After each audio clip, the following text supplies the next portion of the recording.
Myanmar থেকে টেকনাফ হয়ে বাংলাদেশে ঢুকে সর্বনাশা মাদক ইয়াবা, এমনটি সবাই জানলেও এবার র্যাপিড অ্যাকশন ব্যাটালিয়ন র্যাবের অভিযানে বেরিয়ে এলো আরও ভয়ানক তথ্য।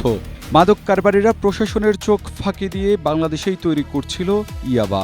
র্যাব জানিয়েছে মাদকটি তৈরিতে যেসব কাঁচামাল প্রয়োজন হয় সেসব বৈধ, কিন্তু কারবারিরা সেগুলোকে অবৈধভাবে ব্যবহার করে ইয়াবা বানিয়ে ঢাকার বিভিন্ন এলাকায় সরবরাহ করত।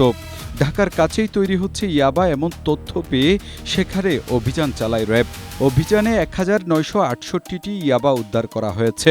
এসব ইয়াবার আনুমানিক বাজার মূল্য 5,90,400 টাকা।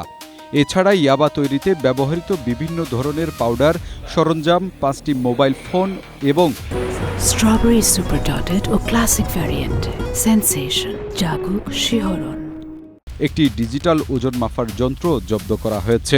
শনিবার ঢাকার কেরানীগঞ্জের একটি ইয়াবা কারখানায় এই অভিযান চালায় র্যাব।